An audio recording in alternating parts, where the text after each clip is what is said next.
If you want to leverage social media for your business, I want to warn you about some traps. These are traps that I have fallen into myself. They are traps that I have seen other people fall into. And these are traps that I do not want you to fall into. Now, if you've done any work on social media in the past, honestly, whether it be personal or professional, you've probably encountered some of these. And if they're ignored, they can distract you from the core operations of your business, which is a big problem. But they can also be really frustrating personally. I know for me, there has been a bit of a mental battle engaging with social media when I have a goal that I want to accomplish. Social networks tend to operate in their way, and we just get the privilege of participating. We guess at a new strategy, we guess at a new tactic, we guess at all these different things, and ultimately it leads us to frustration. So what I want to do is I want to tackle the 6 biggest ones that I have seen or felt personally, and I want to talk through each of them with examples. I'm going to be citing a bunch of articles throughout this conversation, and so all of those are going to be in the description. The first trap, I need to be on every platform. From the Wharton Executive Education website, the article is really talking about which social media platform should you be using for your business. I have a video that talks about how you should decide which social platform you should invest in. So I'm going to put a link to that here. Check it out if you are unsure. The article itself is helpful, but I do not believe that you should be making this decision just by reading about Facebook for Business. There are ways you can use Facebook for Business, but it's only worthwhile if your audience is there. So check out that video, read this article, and see the different pieces of information that they talk about, the values of each of these different systems. And if you're unsure of each of the platforms, it's absolutely a worthwhile place to look. But I want to go down to the very bottom here. There is something here that is key. And it really does address this compulsion that we have to be on every platform. It's this fear, I'm not doing enough if I'm not on every platform. Social media is not effective just as a billboard. It is an interactive platform. It's the social part of social media. And so I highlighted this section here. It's important to remember that you're likely to have more success by choosing one or a few that you can dedicate time to and really engage with the communities. So the idea here is that of all of these social channels, the priority is to pick something that you can engage in. And what that means is dedicate enough time to be able to have social interaction, to have conversations, to be a part of the community, not just some random person or random business on the corner of the internet shouting, buy my product. So there's something about picking one that lets you really focus on that one. I've actually seen this a lot with creators lately. I've been following certain creators on, let's say, Instagram, and I'll see posts on their Instagram saying, hey, we're starting up on Facebook. What they're doing is they're building enough bandwidth and success. So bandwidth comes from either we have this dialed on one platform, now we can expand to another, or they've had enough success where they can fund bandwidth by bringing people onto the team to allow that part of the machine to get going. It's no different than anything else that you're operating in your business. If you can currently handle 10 clients, you don't want to add 12, 13, 14 yet because that'll compromise your services. Instead, you wait until you have your systems dialed to the point, whether that be you can efficiently now add more so you can expand that way, or you can now hire more. It's another method, another method of solving that problem. You need to approach social media the same way. And the trap here is I have to be on every platform. That pushes you to expansion too quickly. So that's a trap you want to avoid. The next trap, I need to go all in on social media. We hear all these stories of the potential of social media. We hear about this business who, showed their process and got 20,000 orders. Those are not the normative case when it comes to application of social media for your business. There's an article here that I wanted to highlight. Wolfhart.co.uk, 5 reasons you shouldn't rely on social media marketing. They go through and they share five tips that are all very helpful. The first one I want to call out here, you don't own the social media platform. This is like unbelievably true and important for us to understand. This is rented land. This is not our property. It's a rented audience. It's a rented platform. Everyone who follows me on YouTube, I don't know any of your email addresses. I don't know any of your information. If my channel gets suspended or if I, get disconnected from YouTube, everyone's gone. So the value of the audience is complicated. And that's part of why only investing in social media is problematic. So for me, that's why I have an email list, which you're welcome to join. I'll put a link to it in the comments or in the description. That's why people do that. They do that because they're trying to get access to communication. You need to get off of rented land if you hope to have that reliably. You don't own the social media platform. It's a very real problem. The other thing I want to call out in this article, the whole article is great. Take a minute and read it. It's a fantastic summary of the different challenges that you face. But social media is massively time consuming. It takes so much time for you to create content for social media. Now, you can have a very refined system.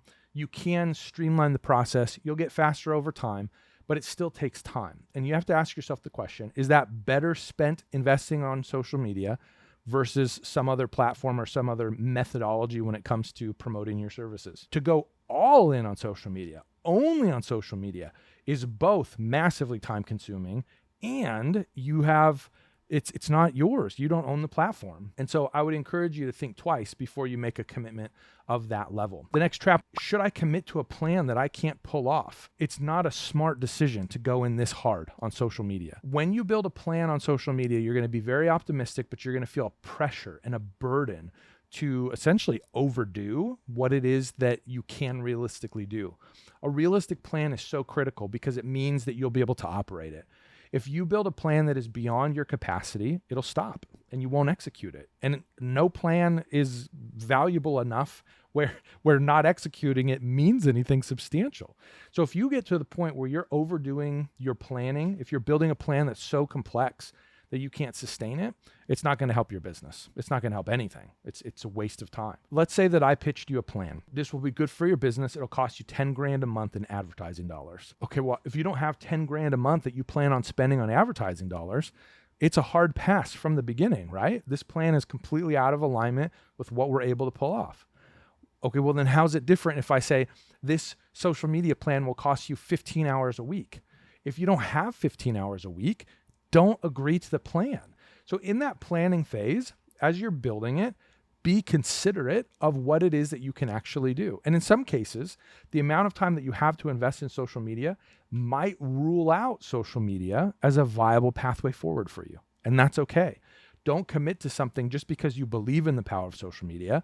Commit to it because you have the ability to invest the time in getting something out of social media. The next trap, I need to go viral. For this one, I'm going to show you a fun story of me going viral. So I posted a video on LinkedIn. This is the video right here. Another 3,600 people laid off at Meta. It had over 1 million impressions. So this would be going viral. 500,000 people saw this video in some capacity. This is the dream, right? This is the goal. This is what you're shooting for as a business. At this point in time, Jump to Freelance was pretty much exclusively a podcast. It's the Jump Moment podcast. I'll put a link to that if you want to listen. So once I saw that this video was gaining traction, I decided to put a comment that said, hey, check out this episode of the podcast. This video was about layoffs. I have an article or an episode about somebody who was laid off. Perfect, right? It makes so much sense conceptually. And now we're tacking it onto a post that's just exploding. So here are the analytics, 51 downloads of the podcast. Okay. Now, keep in mind, I'm also promoting the podcast a ton in this season. So the vast majority of these downloads, I don't actually even attribute to this viral video. At some point, I figured out, I think this is kind of live, like as it was actually happening, I was paying attention to the data. I attributed 18 downloads to this viral video. Like that's what led to those downloads, was the viral video. So you're telling me it takes over 1 million impressions for me to get 18 downloads? That's ridiculous. Okay, well, that's what happened. So now all of a sudden, this chase for virality is not always a good thing. You know, I talked about the mental side earlier. One of the things that was really difficult for me was I was always checking the numbers. I was always checking to see, is it going to keep going? Is it going to keep going? And then my analytics were thrown off for the whole month. You're down 99%. Well, yeah, because I'm not going viral again. I don't have another 1 million view video. And it actually put me into this really bummed state. I was like, man, I don't know if I'll ever get that again. I don't know if ever I'll achieve that. Like, was this a one-shot wonder, or one-hit wonder? Like, is it over now? I mean, you spiral real quick when you see that level of success, and then it doesn't come the next time you do it. But then you start tracking it deeper and you say, 18 downloads, maybe the podcast is worthless. Maybe I shouldn't do it. So this is the mental side of social media. It's really taxing and it's really exhausting. And so that's why I'm calling these traps out, because If you go into this and you think, I need to go viral, let's say you land that and you don't get any positive results or anything meaningful when it comes to, a major turnaround in your business. Oh man, now what? You've put all this energy, all this effort into virality, and you got it, and it didn't do what you thought it would. Going viral is another one of those traps where we think that we have to be doing this, we have to achieve it, and it just doesn't deliver on the promise. The next thing I want to talk through here is I need to work this plan quickly. This is so difficult when it comes to social media. So difficult. Because on one hand, we hear this group of people who are telling us that it's possible to go viral with your first video. Every video that you post has the potential. That's the stuff that we hear. And I just want to tell you, that's not realistic thinking.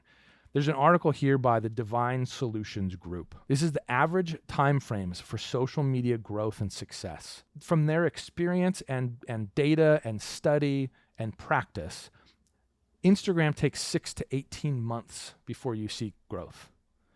Facebook takes 12 to 24 months. Twitter requires daily engagement. They say here, your business can start seeing results within 4 to 16 months. YouTube, they don't even give you a time frame. Long-term effort. LinkedIn, 8 to 16 months. There's just so much that's going in to the process of building a social media presence. It takes a long period of time. And so when you look at social media for your business, I want you to consider that. I want you to consider this as a long-term play. The last thing that I really want to call out here, I just need more views and followers. This one's a really interesting one to me because it is by far the most commonly tripped up. It's the place where most of us trip. So I have two different podcasts. One is for Jump to Freelance. These are the stories of people who have made the jump to freelance. The other one is for Church Communications. 99 episodes. Okay, now I've been doing this for 3 years. It's been a long haul project. Here's what I want you to see. Again, 3 years, okay? Keep that in mind here. That's important to know. So these are the first 5 episodes. Let's do the first 6. The first 6 episodes of the podcast. So I have a framework. I call it the 4 Creative Course. I've been working on this for a really long time. Those principles are what drive everything that I'm doing when it comes to consulting and even creative work, all that stuff. Those episodes are embodied here in episodes 1 through 6. Look at the numbers. Look at the numbers. If I told you, hey, I have a podcast, I've been doing it for 3 years, and you said, how many downloads are you getting? And I tell you, oh, the Roll of Heart in your creative team has 38 downloads, you would laugh at me. You would say, you are wasting your time. You're wasting your energy. Why are you investing in something that only has, 38, 50, 60, 87, under 100? I don't think I have a single episode of the whole podcast that has 100 downloads. Under 100 per episode, that's a waste of time, right? There's a fun story attached to this podcast, and it relates directly to social media. So I am having a conversation with a potential client. We click, things are going well. We are going to take a break because the holidays are coming and reconvene at the beginning of the year. So I point him to the podcast and I say, hey, this would be worth your time. Spend some time listening to this and see if it's helpful. Fast forward until the other side of the holidays now. We have a conversation again, and this is what blew my mind. We have been listening to your podcast as a creative team. We love it. It's been super helpful. We want to talk about moving forward. This was the failure of a podcast, right? This is the podcast that after 3 years, no episode has passed 100 downloads. I was feeling like the numbers were telling me you should stop. And I kept going because I believed in it, but the numbers didn't validate that belief. Social media will not validate your belief in that the content is helpful and good and impactful. There's a lot of people that will sell you the pathway to more views or to more followers. But more views and more followers don't always mean more business. And that's the critical piece for you to keep in mind. This is such a trap because there are so many different things you can do to increase followers and increase likes and increase, views, all the vanity metrics, but they don't guarantee business. This is one of the biggest ones that I have run into in terms of these mindset challenges, but I hope all of these have been helpful. At the end of the day, I want you to leverage social media for your business because I think it makes you think better as a business owner, helps you communicate more effectively in the way you talk about your business. but it can also lead to impactful results. And so that's my hope for you. If you have any questions, feel free to ask them in the comments. Is there anything that I missed? Anything that you have wrestled with in terms of these mindset just struggles when it comes to social media? Be happy to make a video to address those. If you're not already following, follow along. Subscribe to the channel and you'll get content like this. Anything that I create is focused on helping you prepare to make your jump to freelance. See you next time.